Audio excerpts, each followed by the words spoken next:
This week on Chapters Over Coffee, we're discussing pages 291 through 329. We are down to the last week before the war begins. Is what they believe going to happen, or are they wrong in every sense? As we get more of Isla's past with Grimm. I don't think it's what they believe it is. I now think that he's after the sword to keep the prediction from going, especially since he's found love and he doesn't want anything to happen to her. And I thought from the beginning that it wasn't anything like what they thought, that he was not at the center of it. He was not going to start the war. I'm still not sure. I still feel she's part of it, but I don't know. I don't know. Maybe the Drex sense that she's Nightshade, and that's why. Maybe has something like you mentioned in the other episode or whatever. Maybe it has something to do with an ancestor. It senses something about her from that time in the past when all of this come about and everything with the ancestors and stuff.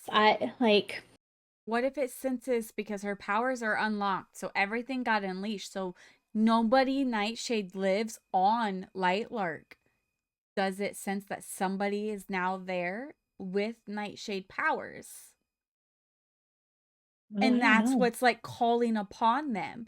Because we do learn, and this is kind of jumping a little bit, but we did learn that in one of the chapters that Grimm did state that they were underneath Lightlark and Nightshade. So Nightshade's not the only ones that have them. So the underbelly. They're part of the underbelly. So I'm wondering if it senses her Nightshade powers because she's the only Nightshade besides the ancient creatures. Ooh, maybe that's why it opened up on Coronation Day. It's Coronation Day. Sorry. No. Okay. Starting off with the first chapter, it was time to get armor for Lynx. She was able to ride him without falling off if he wasn't intentionally trying to throw her off. Isla went and found Ren, telling her she wanted armor made for Lynx. Ren states that Lynx already had some. He fought bravely with her mother. Hold on, I got a piece of hair. Isla wanted to hear about it, but they were less than a week away. So Ren took her to a weaponry where the armor was stored. It included iron plates down his side and around his front and neck. It even had small holes for his pointed ears and a place for her to sit. Isla told Lynx he looked menacing, to which he made a noise of approval. He lowers his head, motioning for her to get on, and then they were off. I loved this part coming up of this chapter. Lynx took them to the middle of a clearing. After Isla gets off, instead of straightening back up, he keeps his head bent. Touching between his eyes, Isla's sight was taken away, or rather replaced. They were in the same clearing, but this time there was a girl who looked just like her. As the image became clearer, Isla realized it was her mother. Lynx was showing her memories. Isla thought her mother was far more beautiful. She had tanner skin and thicker hair that was shinier. Her eyes were a lighter green, but they had the same lips and high cheekbones, but slightly different noses. The image disappears when another one reappears. It was of her mother again, but this time there was a man. He was looking at her mother the way Oro looked at her, like he would gladly lay his life down for hers. The next image, they were holding a little bundle between them. Lynx had seen her as a baby. That was right before her parents were killed. Isla believes Lynx wasn't there because she knew he would have done everything he could to protect her mother. And then Isla started to wonder if Lynx felt shame or guilt, or if he partially blamed her for her mother's death, or did he blame her father, since he was Nightshade and probably couldn't protect her and stuff. I'm curious though, how did they do it?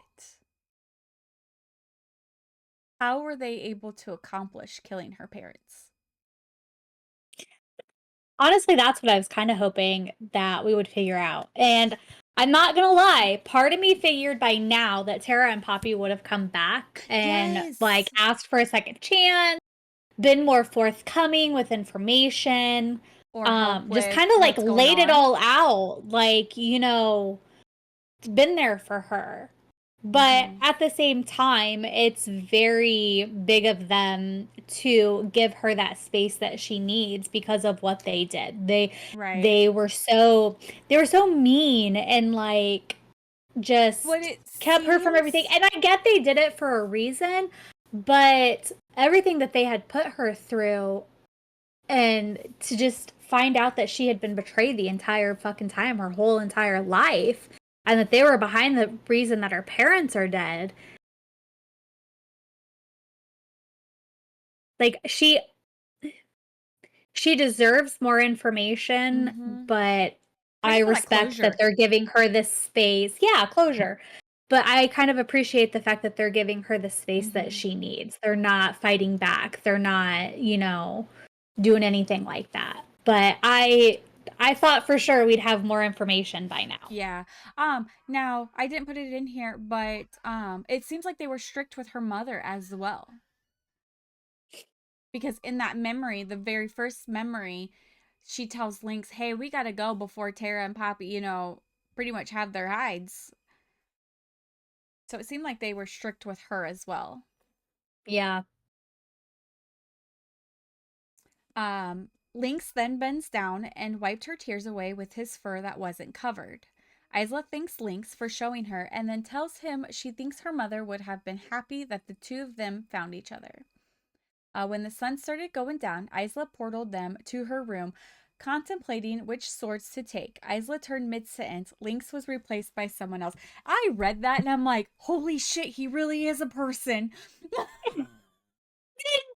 Oh, I did too, and it took me getting through the memory, and I'm like, I go into like Nexus, and I'm like, what the fuck happened? Where did Lynx Yes. go? Like, Well, what just happened? And then I realized, oh, it was replaced by a person because it was a fucking memory, and here memory. come Yes. Grim.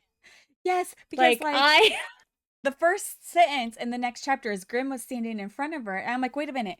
I had to go back. I'm like, did I miss something? Because it said that Lynx was a whole different person. Like, did he turn human? And I'm like, yeah, oh, it's her yeah, memory, and she's in I the thought the same same room. thing. She's in the same It's room, but it's kind of the reaction where you read the last page of Onyx Storm and you're like, what the fuck just happened? And I'm like, where did he go? yep. I'm like, who is It he? didn't make sense at first. I was thinking, do we have our first male wildling? Like, who is it? No, Yes, it and was a like memory. I'm still holding out for information on that because where the fuck are they? How have they Exactly. been able? How have they been able to carry the fuck on? I would assume her people's not old as shit. No. That they have life cycles, so they all can't be the Virgin Mary. No. Are you So good? where are they? Are you good? You got a bug in your room No, why? because you keep looking up. So I'm like, she's staring at something that's like on her wall. No, sorry. It's a piece of. I got a dust in here. Okay, it's like flapping in my window. So stop. But anyways, stop making fun of me. I'm sorry. Um, I'm also looking at because my monitor looks it sits so much higher, so I'm looking at you when I'm talking instead of Uh, looking at the camera. So that doesn't help oh, either. So stop making fun of me. I'm sorry. Okay, Okay, so keep now, going. now that we have established that, it's Grim standing in her room because we are now back into a memory.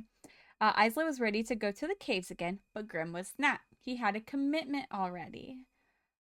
He was having a ball. Grim stated he would cancel it, but it was a good distraction. And Isla imagined it was to distract from whatever danger was threatening Nightshade. I also believe, on top of that, that it was also a distraction from her. Especially when we find out what type of ball it really is. Yeah. But the thought of women throwing themselves at Grim made her nauseous. Isla wanted to go, but Grim told her absolutely not. She was all ready for bed when her starstick glimmered from beneath her floorboard, almost like an invitation, one she accepted. That's exactly what it was. It was like calling to her, like, hey, let's go. Yeah. Let's go. Was it him secretly calling to her? Ooh. No, I don't know. I don't think it works that way, but like secretly feeding off of his desire and thoughts and wants. A quick thieving trip to the night market, Isla was dressed in as little fabric as possible. She then portals to the Nightshade Castle. And then she says, if the word debauchery had been a place, Isla was looking at it. The halls of the castle were filled with music so loud and fast it drowned out the moans she could hear only when she passed by the dark halls. People moving furiously in the shadows inside the ballroom, all pretense of propriety was abandoned. My bad. Before Isla had felt embarrassed by the amount of skin showing, but now she saw she was the one wearing the most fabric. Eyes were on her immediately, not threatening, they were hungry. So tonight she embraced it. It's like some big orgy party, pretty much. I mean, I was waiting for the moment to slip in and be like, girl, it was pretty like much a a big lot orgy. going on. Yeah, it was like a pretty much, and this is why I said I believe it. This It's a sex ball, party. pretty much, and I think that's why he said it was a distraction. He needed a distraction for what type of ball this is from her, not just what Yeah. was going on. He needed to see something or do something that night to get her out of his head. Yeah. That's exactly what that was. Isla thought she wouldn't see Grim, but he found her immediately. From far away, she could see he was furious. Women fought for his She could attention. see. Yeah, but he was watching her, eyes blazing with anger like he was ready to wage war. I love this, that she smiled and blew him a mocking kiss. Grim stood, taking a step forward. Isla knew he wouldn't dare appear and whisk her away. She was unknown to the court, leading to too much notice and too many questions, ones he had gone to great lengths to ignore. So Isla danced, just one person in a crowd. Gazes looked her up and down, liking what they saw. One pair of eyes never left, and he walked over. He was tall and had a scar across his cheek, hair cut short to his head. He tells Isla she's the most beautiful creature he's ever seen. I wonder why, like, she even pointed out, I got like, the that ick. she's never. You did? I did. I got the ick. I'm This is like, like a guy at a bar, it's, like, tried to pick up yeah. somebody just to go home with. Yeah. And I don't But know.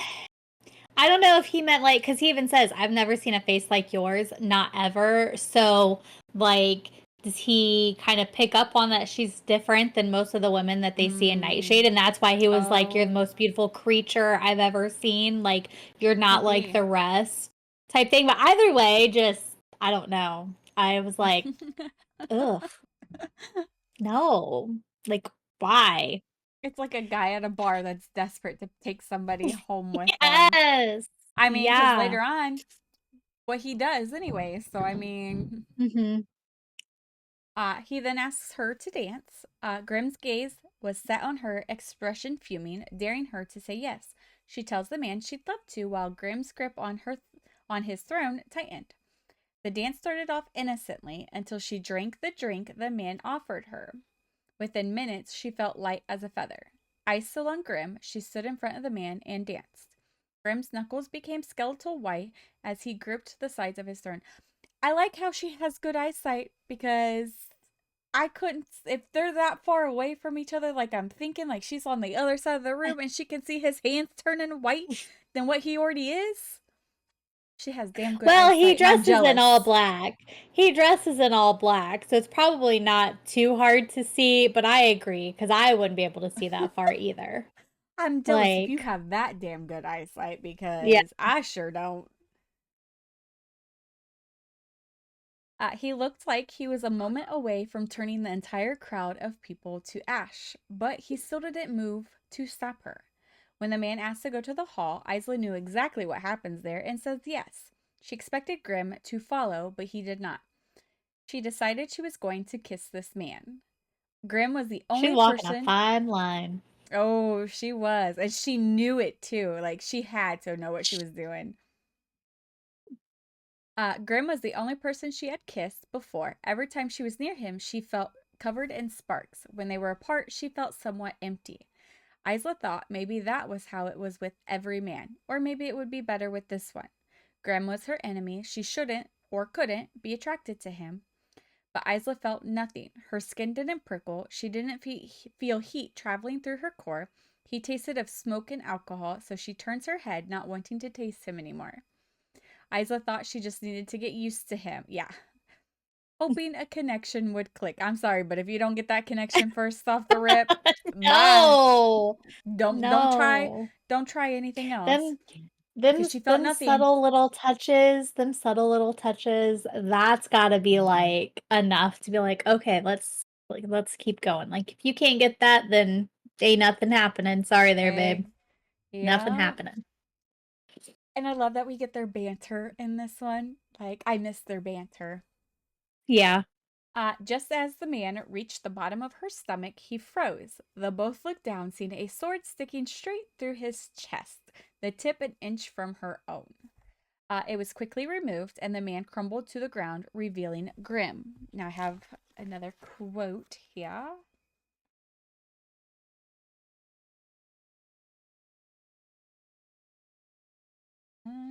And he says, "Don't worry, Heart Eater. He's not dead. I will make sure of it." Grim said in a response to her expression of horror. He leaned down to whisper very slowly, "Because I'm going to bring him to the brink of death 1,000 times before I will finally allow him the mercy of dying." Love that for him. Because we don't like people that drug people's drinks. Yeah. Because Isla thought it was because the man kissed her, but Grim said no, it's because he had poisoned her. The drink she was given would eventually paralyze her, make her a motionless vessel for his pleasure. The man got what Mm-mm. he deserved. Just Yup. saying. Uh, Keep going. uh, I'm like, wait a minute, what did I write? Because I put Grim knew she was leaving. It was supposed to be like Grim knew when she was leaving the room, like Oh. because her face and chest were flush, which were signs that she was poisoned. I just like had it written awkwardly in my notes. He then hands her an antidote that she took. And then he says, "Who knew you were desperate for pleasure? If you wanted someone to bed so badly, all you had to do was ask." A little full of himself. Yep. So Isla tells him, "I'd rather die then than have you touch me, demon." I like that she calls him demon. So Yeah. he tells her he won't touch her again until she begs him to. So she tells him that will never happen. She hates him. And his retort That's was, what she thinks. yeah. So he tells her, "You can hate me and still want to bed me, or want me in your bed." So she tells him, "In his dreams." And to which Grim replies, "All the best ones. We do deprived things in my dreams."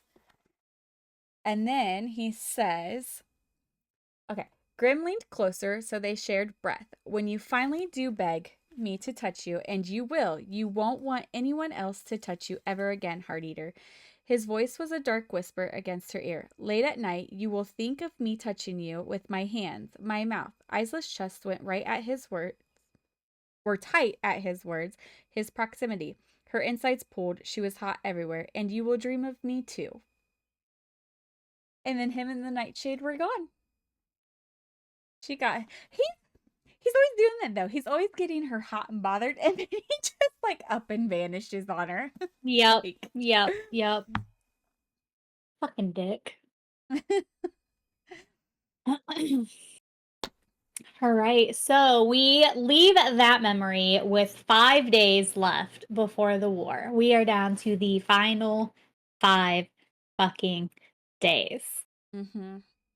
which means that we're probably going to unload a fuck ton of information in the next 2 episodes after this, because It's gonna be a lot of shit. Well, I know We the first have episode to. or We have to unpack a lot of shit. the first chapter we read, I think it's gonna be a big one. Ugh. I think it's gonna be a big one. We have Isla and Enya on Wild Isle making the final arrangements for the warriors to travel to Lightlark. They had already found space for them in the castle close to Isla, which I love. I love that them bringing the warriors from Wild Isle, where they don't know anybody, where it's fucking new Yes. territory for them and everything, that they are able to put them close to her because she has built a bond with them, built trust and everything with them. I love that they're Uh, allowed in the castle. Like they're not yeah, like, oh, well, you have to stay in Wild Isle or like, Wild Isle. They're actually yeah, in the castle. yeah.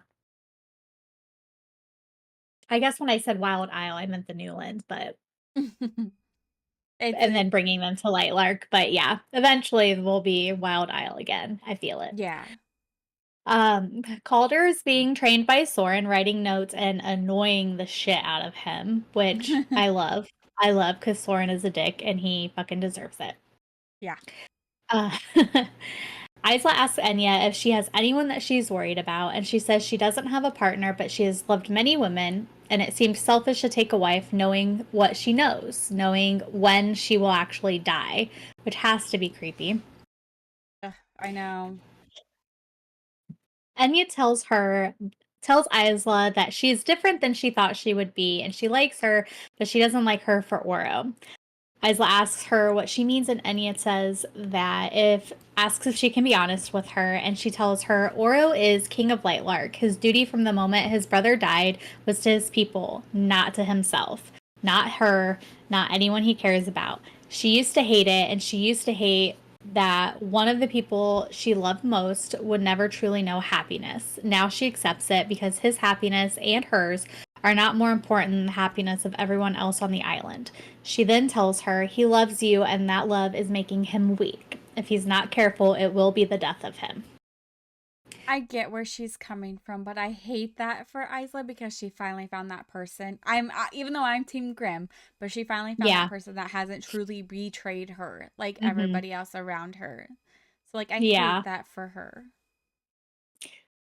Isla gets defensive, asking how she can paint love as the enemy, and Enya tells her it's because she has watched people die and has watched devastation for the last 5 centuries in the name of love. She tells herself that Enya knows nothing about them, but deep down she knows that it is true.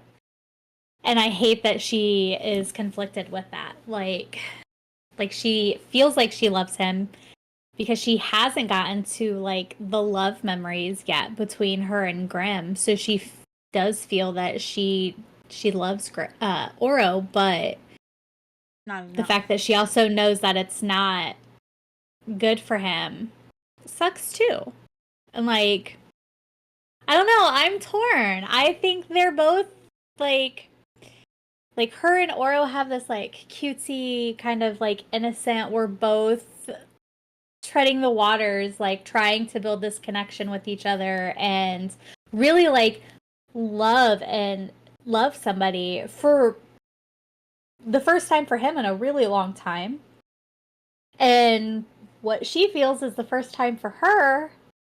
And then you have like her and Grimm who have this like really deep, passionate, like lusty, sultry connection between the two of them that is like really hard to keep them apart. And I've liked that each relationship is different. You have like this innocent, playful side, and then you have like this dark and lustrous side and stuff. Like it's like night and day, which honestly makes sense because if you think about it, Oro and They Grimm are are nine. night and Yeah. day. Yeah. Pretty Which much. didn't dawn on me until now, but yeah. Okay. She had all of the citizens almost completely portaled out of Lightlark, and she was on Star Isle when she felt she was being followed and kind of set a trap for them in return by making it easy for them to be able to capture her. She made the ground lift up below them, trapping them against the ceiling, and it turned out that it was the rebels that had attacked her previously. I was not prepared for this. I I was was nuts. so fucking pissed. I thought that I had read it Didn't see it wrong. coming. I didn't see it coming at all. Mm-mm. I had high But hopes I for kinda her. get it. I had high hopes And for I her though. but I get it. I understand. Kind of like I was pissed, but I don't know. I don't hate her. One of them begged her to listen to them before killing them and was able to get her mask off, revealing that it's fucking Marin. That's exactly what I wrote it down. I didn't What see the it fuck, bitch? coming. Like, But it makes sense why she showed up. Why she got all this information. But I did not see it coming. yeah. Isla knew she looked crazed, betrayed by another starling that she had trusted, and I could only imagine how Isla felt in that moment. Yeah. But Marin tells her that they didn't mean to hurt her. It was just supposed to be simple. And Isla interrupts and asks what they want. Marin asks her if she agrees with the system of rule. They each make decisions that affect all of them, whether they intend them or not. The system of rule is a curse. Their lives being tied together is a curse. Isla tells her that's why she's implementing a democracy on Star Isle. Marin then tells her that she heard and they do appreciate it, but they have all been historically tied to rulers' lives because of the power they alone channel, and proceeds to tell Isla this blew my mind Yes. that thousands of years ago, the king's ancestors had a nightshade create a series of curses called the Nexus, designed to keep the people weak. Everyone, except for his line, was cursed to only be born with a single ability, and people were cursed to be tied to their rulers, so power could never be overthrown. Nexus was meant to keep them all weak, subservient, and loyal. Which makes sense why there's only a few every now and like Cinder. She's like a master. Like she's not That supposed to be breaks like that. through. One slips through, yes. Isla had never heard of it and asks Marin how she knows all of that. She says history was buried and it took her group centuries to gather the information. It started during the curses. They were the 6 stars of the centennial, but they had also worked or so she's pointing out that they were the six, her Isla, Oro, all of them, they were the Yeah. 6 stars of the centennial. I want to point that out before I read because like I didn't make it sound like that when I was doing this. But they had also worked to try and break the curses. They had learned that it was once possible to denounce their power and leave the realm, leading Isla to think of the Vinderland and the serpent woman that left the wildling centuries before.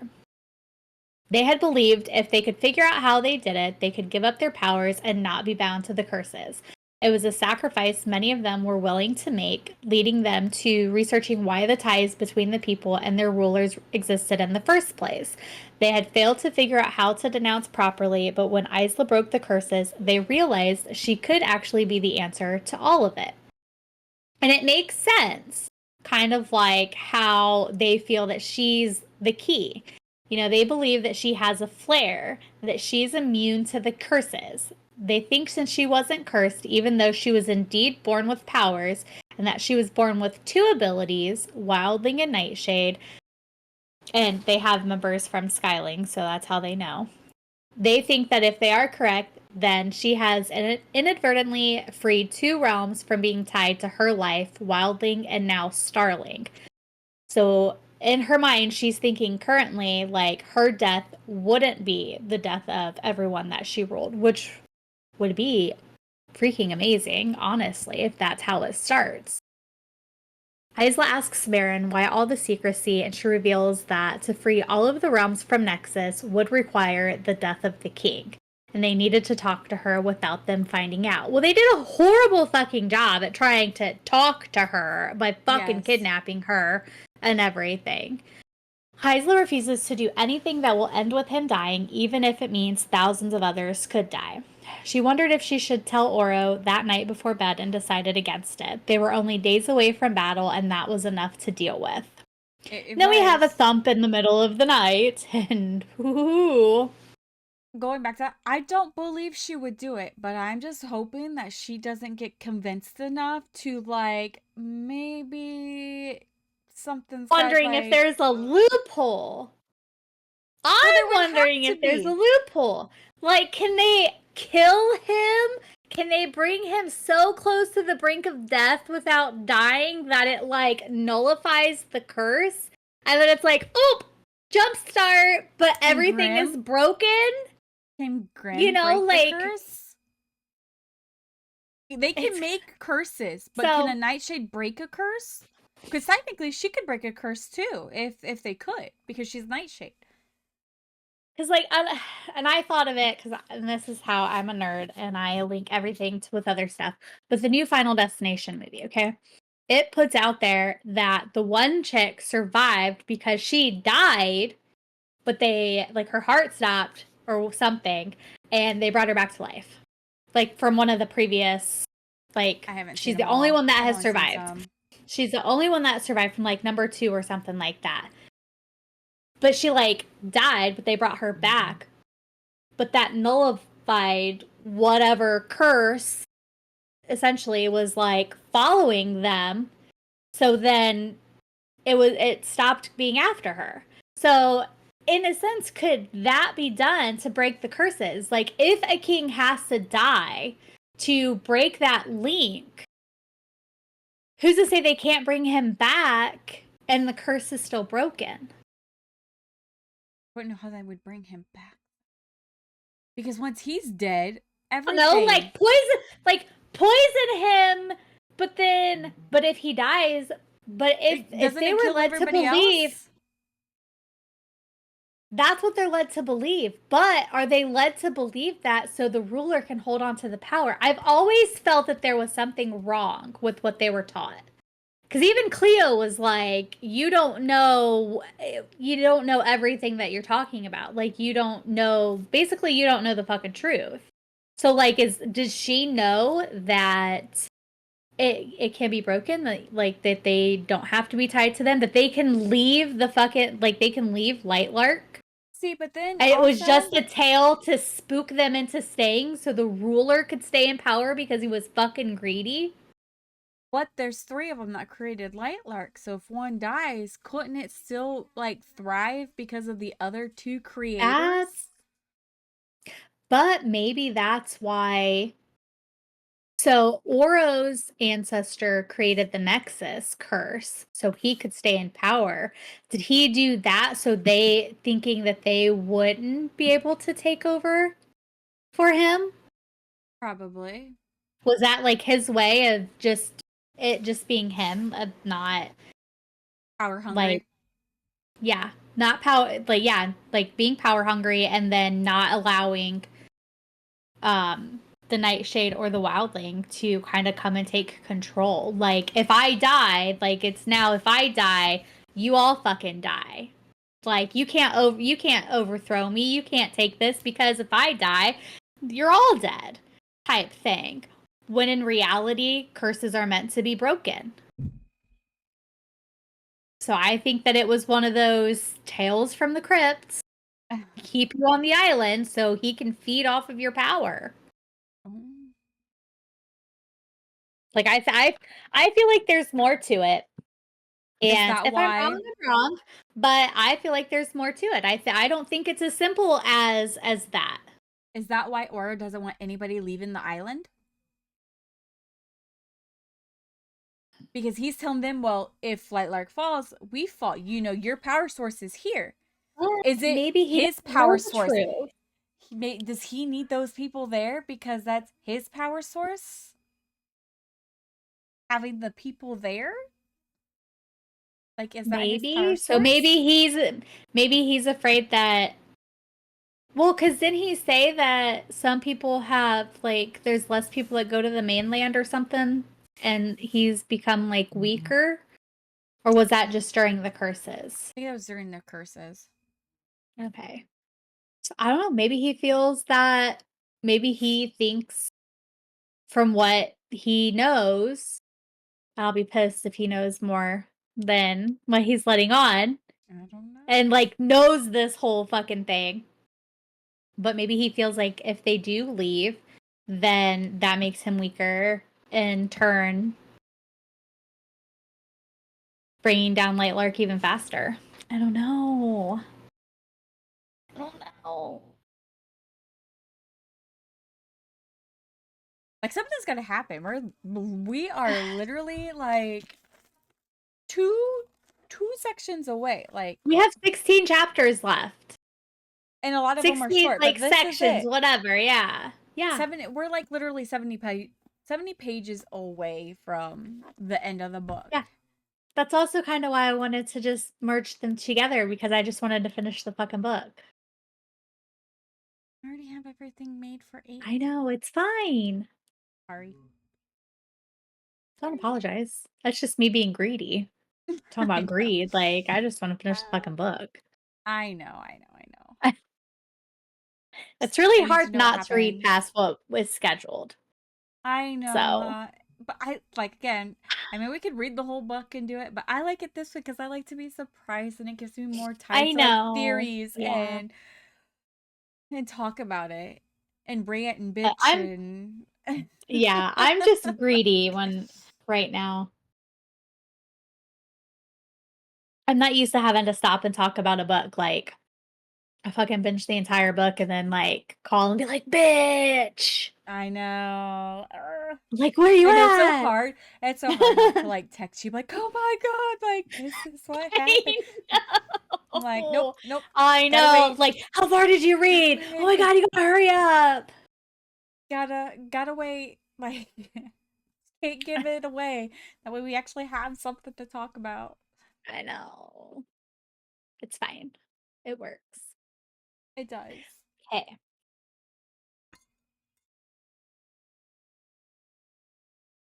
All right, going into her next memory, we have Grim showing up in the middle of the night with a thump on the floor. She was up in an instant with a dagger in her hand. He tells her she will be pleased to know that something got close to killing him, but regretfully it did not succeed. She had a sinking feeling in her stomach like a boulder dropping into a river, and she whispers, "That is great news," even though the information did not please her at all, and tells him, "Not yet, at least," which made him laugh and then groan in pain. She undressed him and noticed that there was a constellation of wounds across his torso, nothing she had ever seen before. His skin had turned ashen, black veins like roots from a decaying tree wove across him. Like, did the Drex do that? Is that something that they can do to a nightshade? Because didn't they, like, burn people and stuff when they first come out at the I think beginning? Like, so. so is this like something that they affect everybody differently, and this is like a nightshade thing? Is it because he's just a I'm nightshade ruler, so it doesn't affect him the I'm same? not Like sure. we don't get any information on what actually attacked him. No, but I think it was implied that it was the Drex because he tells her about them. Yeah. But I do love that he went to her. Like he straight went to her for help. Well, But then he seemed he needed surprised, her. like, He needed her. He I needed the know. elixir. Is the But then only thing like he sounded so surprised. Like it's not the first time like she's healed him and helped yeah. him do this. Yeah. And he sounded like so surprised that she saved him. Like Yeah. but I have a theory. I have a theory at the end. Okay. I'll try to read fast. No, you're fine. You're good. She tries to ask him what they are, but he tells her to get the healing elixir, and then he passes out. He takes her knives and cuts. She takes her knives and cuts his clothes off and nearly gags at the look of his body. The wounds were eating through his skin and bone. She was confused why he wasn't healing quickly. I probably would have gagged too. Like, and it's kind of like one of those, like when you change your baby diaper, you're like, oh, Yeah. like, it's It's exactly worse what I than what you pictured. thought. Yeah. Hoping the elixir would help, she wondered if the fate of Nightshade was currently in her hands, and she applied it to every wound. He was asleep but said Isla, and it didn't dawn on her until a while later that he had called her by her name, which I thought was really sweet. Yes. His gentle side is coming out. Yep. She portals them to his room and she sits on the edge of his bed. Oh, she sat at the edge of his bed when he woke up. I forgot words. When he woke up, surprised she had healed him, and he thanks her.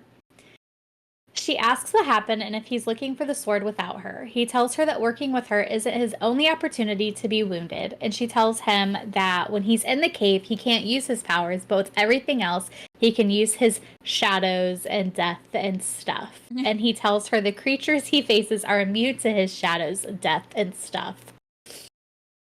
She asks him again what happened. Huh? The banter. I love their Yeah. banter. Like, Yeah. She asks him again what happened for something to wound him in that way and why he needs the sword, and he tells her it's treason if he were to tell her. It's their greatest secret in the realm, to which she responds like, this whole fucking thing is treason if we both get busted, so what's worse? Like, finding out that we work together or telling me a fucking secret when all of this is enough to be killed? So it really doesn't matter. Were you going to say something? no. Okay. Oh. Grimm tells her that centuries ago, after the curses were spun, a scar opened up across Nightshade. Winged beasts escaped from it. They looked like dragons, but smaller, and their scales are nearly invincible. They're called Drex, and they have already killed thousands. He tells her that people live near the parts of the scar that are inactive, but the attacks have been concentrated to one area in the last century. He says that Drex used to be people millennia ago. His ancestor Cronin cursed his warriors to become unbeatable beasts. He had the blacksmith make him a sword imbued with his powers so his later generations could control the Drek army. Also, so they could make new ones. After his death, one of his descendants predicted that the Drex would lead to the end of the world, so she cursed the sword to be unusable by a Nightshade ruler.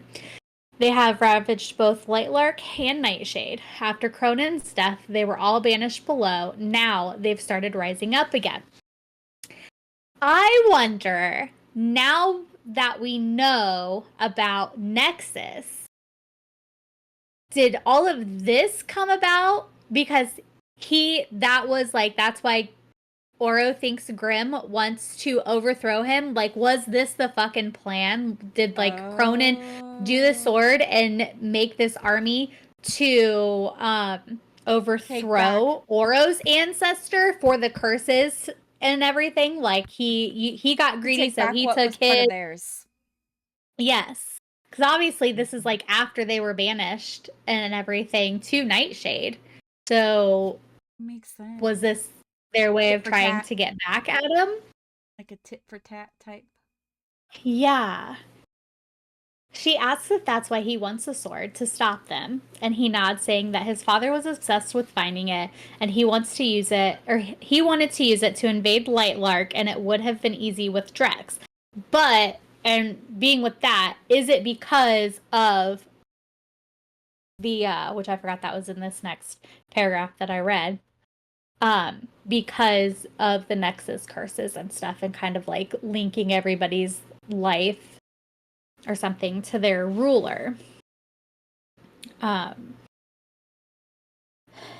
She asks what his mother was like, and he says he wouldn't know. Nightshade rulers don't take wives, and they never bed the same woman twice. At least they're not supposed to, as a precaution. Love makes their power vulnerable. It's a weakness. He believes it because loving someone gives them access to his... I didn't put a comma. Loving someone gives them access to his ability, a liability, and his ancestors didn't care to take the chance. And she realizes that's why he takes the volunteers, to make sure he doesn't sleep with the same woman twice. The palace keeps records. Like, what? Ho-files? She can't do it. She can't do it this year. Like, she was 2 years ago. Yes. Sorry, you gotta go. Oh, you were like 7 years. Ago. Like 7 years, it falls off your record. Nope, she was from 5 years ago. Sorry, you can't participate this year. Next. She asks if he's trying for an heir, but he doesn't deny it, saying it can take time and he hasn't tried since they made their agreements because he's attracted to her. Mm-hmm. He tells her he wouldn't want the mother to help raise the child either. Isla thinks that's lonely, and he tells her he's never felt lonely in his life and that love is for fools, making people do foolish things, and he doesn't intend on becoming a fool, making Mm-hmm. Isla feel like a fool Mm-hmm. because him saying those words broke her heart. Fucking We asshole. all know, although he's just trying to make him look tougher. We all know he would do it for her. Okay, my theory. If he has the sword, okay, say he has this sword, I believe he used that sword the day of the coronation to call the Drex to him to get them off of Light Lark because he knew she was there. Because remember, she has seen him. He had He's known that they were going to cause a lot of shit. if he's keeping tabs on her like she believes when she sees him, he knew something was happening. So if he's at his place with the sword and it can call upon them before it attacks her, So he used the sword to call them to Nightshade so he could take care of them. kind of That's my like he theory. knew that they were going to break out of this, like the scar was going to open up and like attack people or Mm-hmm. whatever, so like he called them. Okay. He called them away to save her. No, okay, That is my theory. kind of like in his illusion, he knew what was going to happen the night of the ball, or whatever it was Mm-hmm. in book 1. I wanted her Um, to go help Oro. yeah. Okay. Okay. I got you. I get what you're That's saying. that's my theory. It makes I sense get to what you're me. If he saying. has the sword, it makes sense. It does. This chapter, though, this next one, pissed me off. And I kind of get it, but still, it pissed me off. Did you have Yeah. anything to add to your one before No, I take over? I am finished. That Okay. was everything I had. Okay, so going into the next one, Isla tells Oro what the sword does, so he calls a meeting. Azul wasn't fighting, but stayed to help in any way they needed him. And then this goes back again. Drex used to be people. Cronin made the sword that controls them and can make more. Isla believes Grim has the sword. Azul states that she doesn't remember finding it and perhaps she never did, which is bold-faced lie because she has found the sword. They just never retrieved the sword as far as she knows. So that right there Yeah. is strike number 1. Okay. That's strike number 1. Zed believes Grim does have the sword since the Drex flew there and that Grim has created more. I don't believe that because did she forget that Grim was having troubles with the Drex himself? And he had told her that he was having problems. Now, he said, I this is the part where I understand, is about the whole treason thing. You know, he had to be careful with telling her, but couldn't she just open her mouth and be like, hey, look, he's having the same problems that we're having? Like, hello? Yeah. Like, Yeah. that was strike number 2 for me. That was why I didn't like this chapter because there was some like you know why. Like you know he was having problems and he told you that he was trying to kill them, not make Yeah. more. He wasn't trying to make more. So, that's why I didn't like this one. They must prepare to face an army of endless Drex. I don't believe that. Well, I don't believe it's going to be him making the Drex. I think it's just going to be them coming out from the underbelly, both areas. Isla wondered if she was foolish to ever believe they could stand a chance against Grim. Zed believes they're dead already if Grim does have the sword and can create the Drex at will. I don't believe that. Enya says they are not dead, yet they are desperate. They need to find more power. This gets, I think, Isla's gears going, and I think she's gonna do what she promised Oro that she wouldn't do.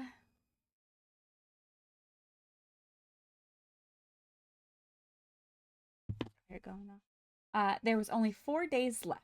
Enya refuses to give up, but let the army destroy their home. She did not live 500 years in darkness, dreaming of the day she got to feel the sun on her skin again, to have her home taken away again. During her talking, she had wings of flames burst from her back like a phoenix. So, is that how she dies? Because phoenixes burst in flames, but they grow again. I was just gonna say, Is that part of her maybe death? she dies, but she's born again. Yeah. Maybe That's she's like seen her death, but she doesn't, I mean, she doesn't realize that maybe she's like going to be reincarnated into another yeah. phoenix like being. Got to see. I feel like though her time is the war. I feel like soon will probably be her time. But I could Yeah. see her being born again because if she has the flames of the wings of like a phoenix, why not? Isla portals herself to the edge of Star Isle Forest. It didn't take long for the serpent to find her. Isla tells her they need her. With the destruction coming, they have no chance against it. The woman said they are outcasts. No one has ever, or no one else has ever cared for them. How dare she ask for their help? And then let me go to this page. Um,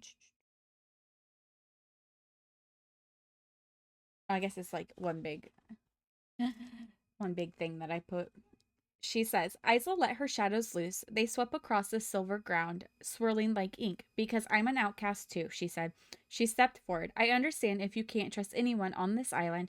I understand that it's like to be hated and abandoned. She took another step. Don't trust them. Don't believe in them. Believe in me.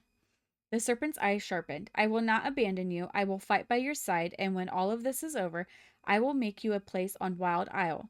You won't have to hide or kill innocent people for food. You will be part of the island again. I promise. I extend that promise to whatever else lives in this forest. But the serpent rejected her anyway. Isla then went to each isle and sought out the other night creatures. Rimlar was right. Most, when she showed them who and what she was, bowed and joined her. Their loyalty was with her, or to her. And then we get another memory. Um, oh, So after you said their loyalty was to her, it says all this time she had rejected the darkness within her. Now she wondered if it was her greatest strength. I also feel like it's gonna be it I still feel like it's gonna be a lot bigger than that. it's going to be her strength and her downfall. Yeah. I don't know. I still have a bad feeling. If Oro didn't like what she did with her wildling powers, he's not going to like what she does with her nightshade powers, and it's who she is. Yeah. And again, that's going to be their downfall, though, like between the two of them. And then on top of getting these memories, that's going to be the other half of their downfall.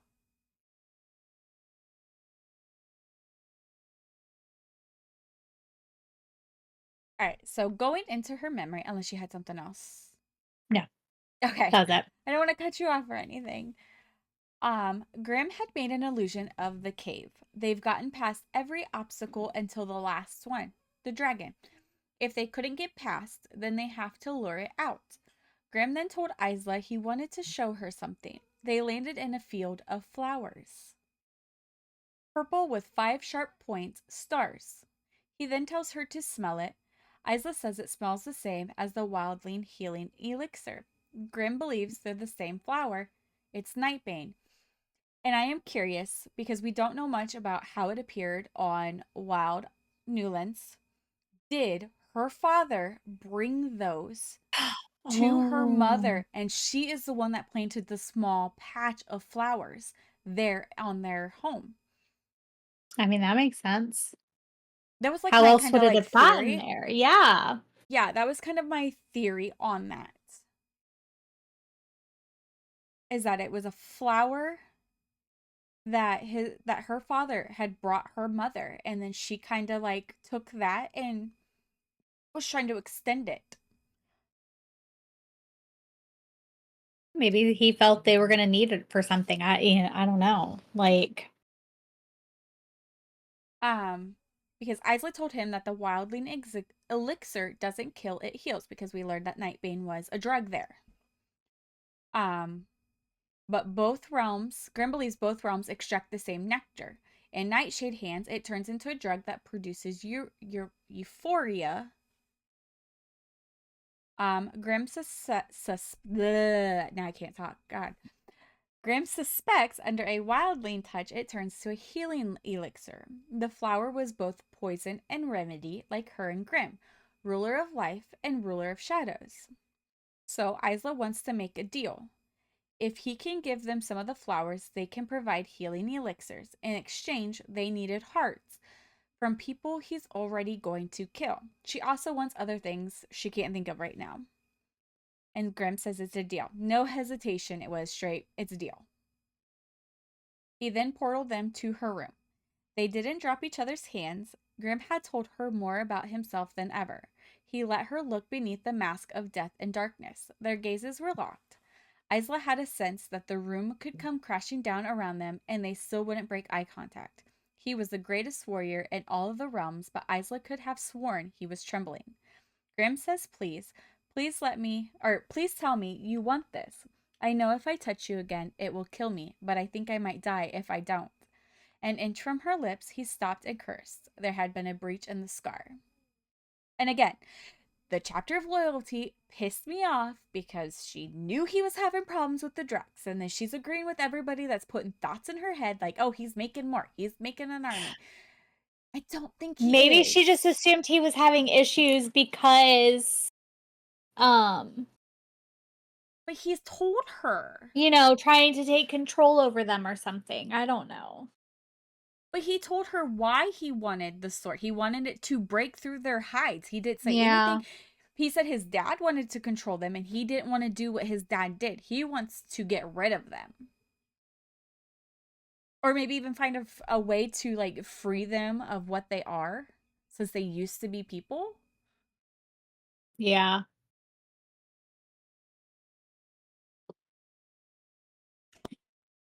Those are my thoughts though on all that.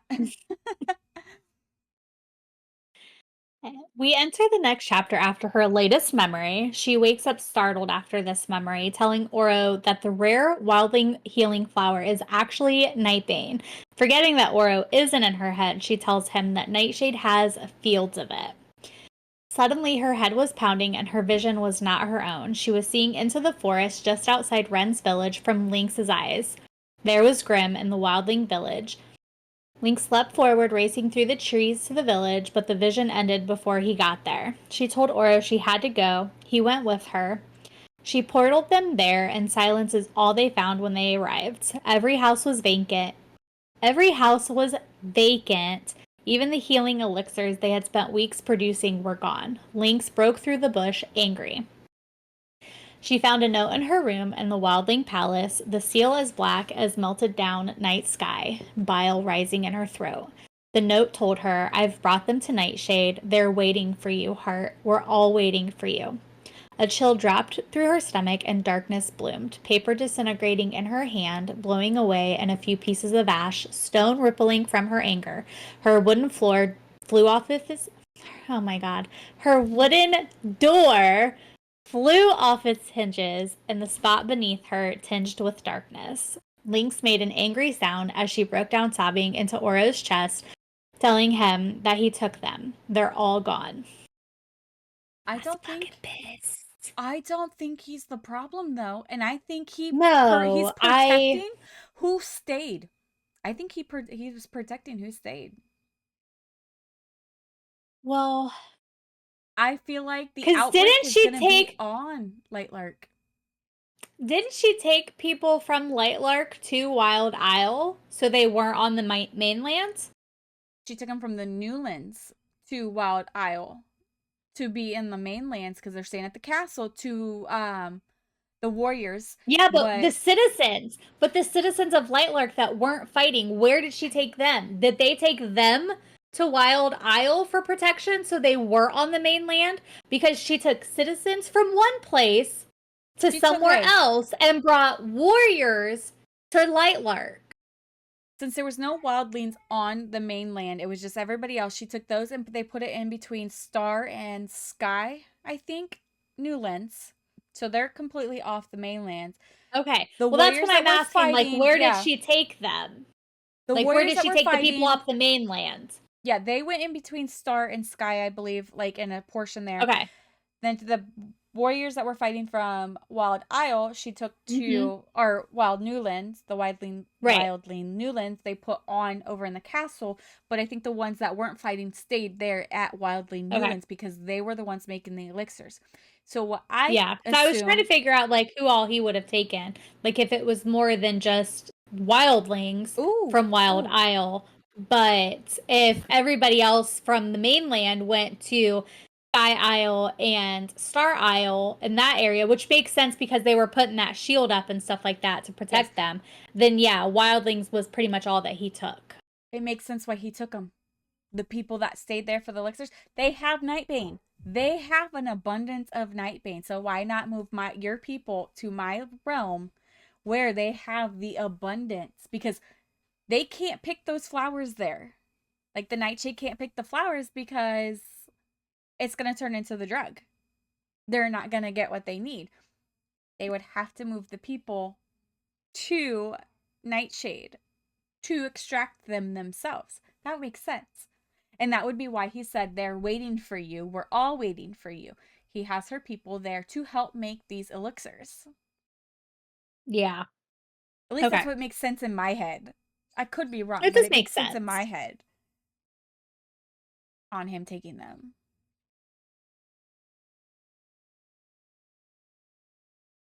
Okay.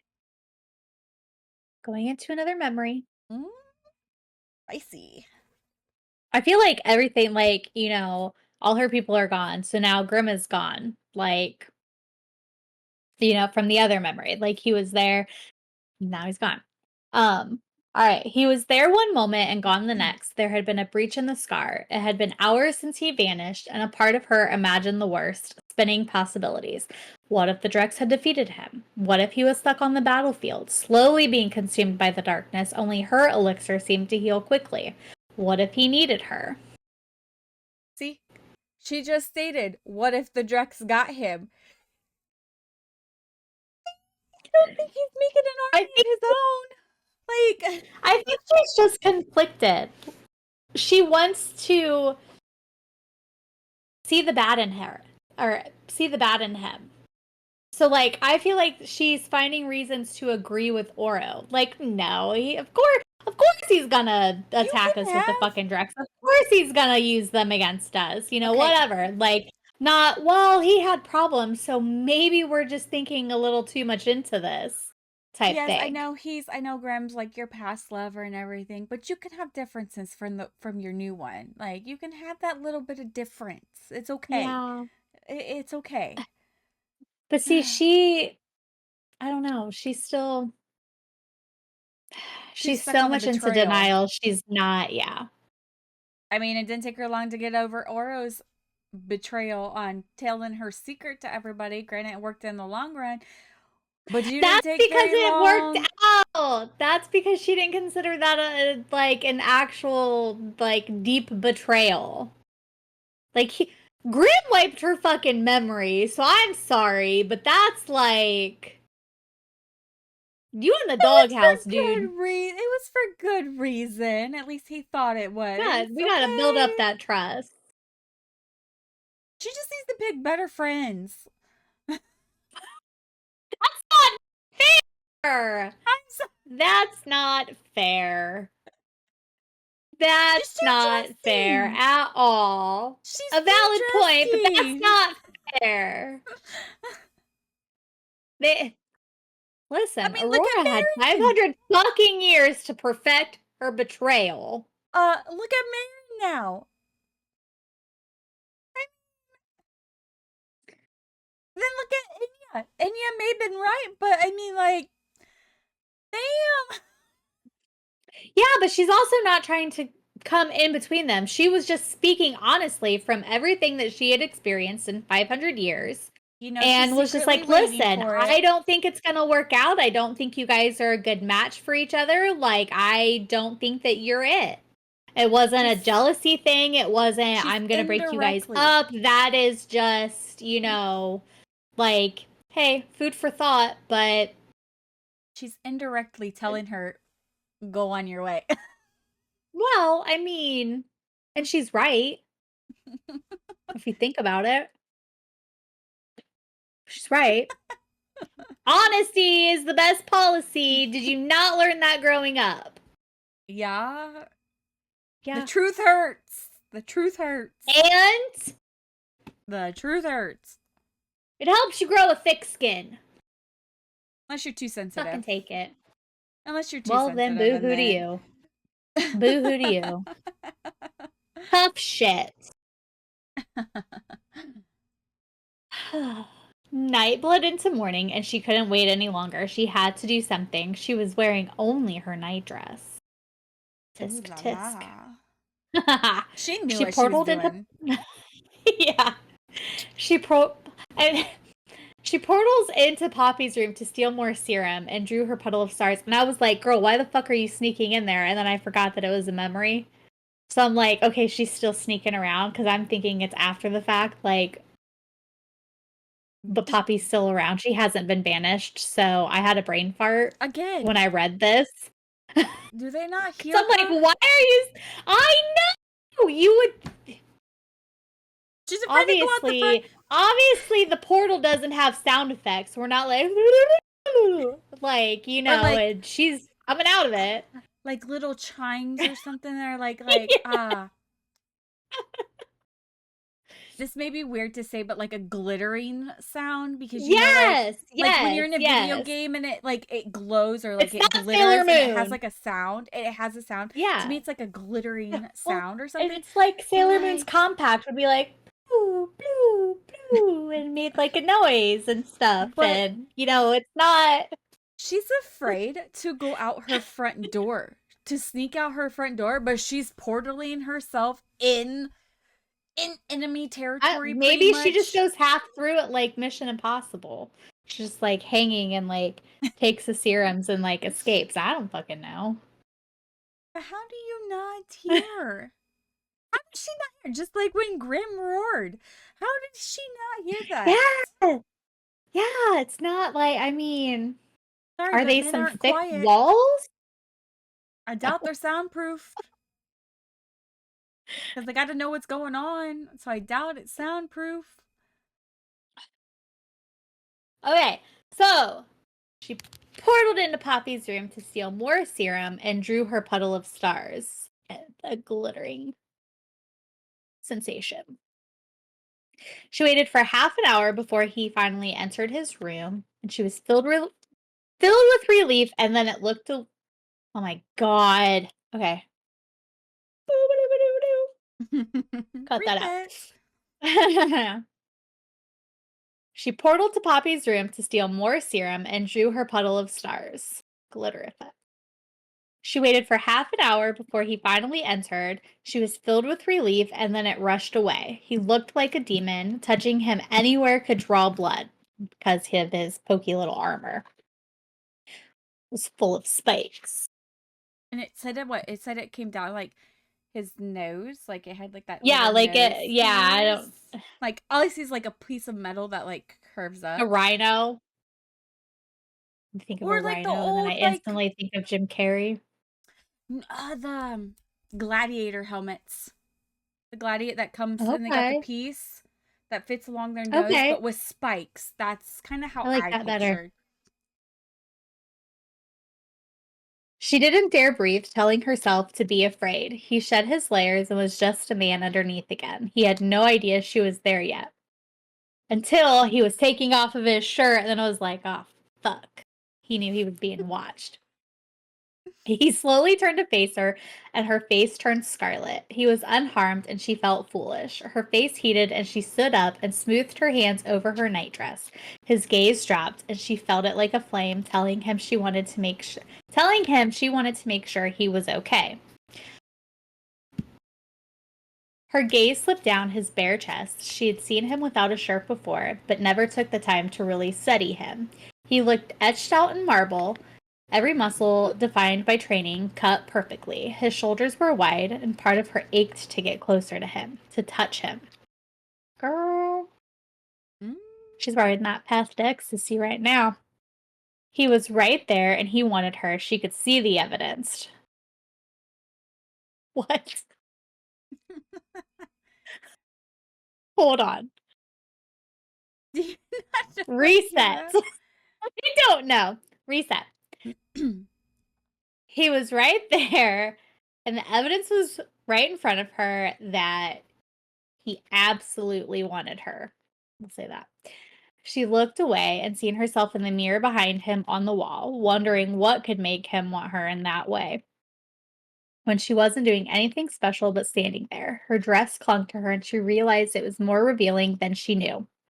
She looked at Grim and he looked back at her like she was the world and he was going to conquer it. And for a moment, she felt brave and powerful, but in a strange new way. She took a step toward him and he stood unnaturally still. She pressed her hand against his chest. Ugh. Against his chest, her fingers trembling. His skin was cold and hard as stone. She wasn't sure he was breathing. His eyes were hungry, devouring her and taking in every inch of skin. He studied her mouth, and she didn't want him to keep looking. She wanted him to do something. So she stepped forward until every part of her pressed up against every part of him. She traced the scar on his chest, his reminder of her. Her hands ran lower. She met his gaze, and his eyes held dark promises, and she wanted all of them. She tried to reach him on her toes, but he was too tall. She frowned. He desired her, that much was clear. She told him to touch her. Please. He stood still, and she frowned, running her hands down lower as if to show him exactly what she meant. Please, she begs, and before her sentence was over, his mouth was on hers. My face is like, girl. Ooh. She made a sound into his mouth that he liked, bit her bottom lip, and broke their kiss and looked down at her like he was committing her to memory and told her that he really liked that dress, but it was in his way, grabbed the fabric with both hands and ripped it right down the center. No one had ever seen her like this. She was burning, ready. All he did was look at her, and she felt something was wrong with her and started to cover herself with her hands, finally asking if something was wrong. I didn't like that he laughed. Like, I feel like that's kind of like Laughing at her, like, yeah, like that she's very vulnerable right now. And he should be so I feel boosted. like even if it was just like a little like no, You need to be absolutely boosted for not. Like confidence. that was still like a bad thing like to laugh. But he laughed, making her want to crawl into a hole, but then he told her that absolutely nothing was wrong with her and removed her hands from covering herself. She groaned at his touch as he explored parts of her body, then lowered his head and did the same thing with his mouth. Her head fell back. She had never felt this sensitive before. His hand traveled down her stomach, got to a spot where he stopped and waited for her approval. She gave it, and he touched her right where she wanted him to. He could feel her want for him and asked her if she's always like that around him. She glares, saying he thinks highly of himself. And I love their little banter that they have, but it was like, Yes. now is not the time for this. Just fucking get busy, get it done, let it happen. Yep. He tells her it's hard not to when he has the effect on her that he does and asks if he's the only one that elicits this sort of response. She asks if he just likes to hear himself talk, and he says he does, but he likes to hear her talk more. They banter a little bit back and forth, and he tells her if she wants him to continue, then she has to answer his question, and she replies, always. And then he was unleashed. Like, I think he was in his where he needed to be. He gripped her He gripped her waist, lifting her into the air, where she hooked her feet around him, and he brought them to the bed. He starts to tell her next time that he will use his mouth, but before he can finish, her hand finds what she wants. He filled her with all sorts of want, and she didn't know what to do. He tells her that he wants to focus on her and not miss a single part of it. And I think that was pretty much it. But he tells her to remember this the next time she wants to stab him in the heart, and swallowed her final moans with his mouth and pulled her into him, lifting her to his chest with a hand against her lower back. He held her closely. Lost for breath, she said, "I'll try to remember." Well, she That wasn't was a lot remembering more with than Oreo. Oreo.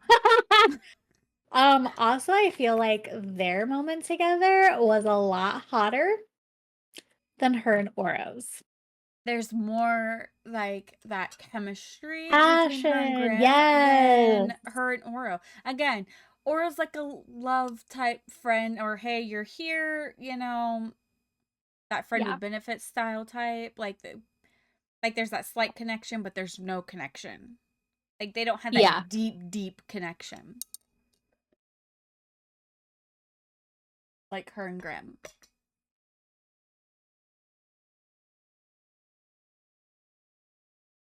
In my opinion at least. I agree. I agree. I don't know. I am excited for the next set of chapters.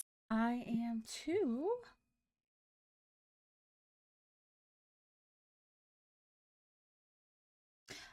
But thank you for watching or listening to Chapters Over Coffee. Join us next week for pages 330 through 384. And hopefully the war or whatever is going to happens between this time frame. Because I need to know if he's with them or is he against them. Grim. He's with them.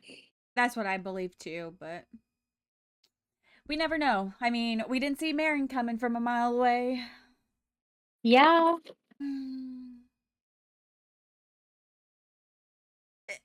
Please tell me Ella's not. Ella, is her name Ella, right?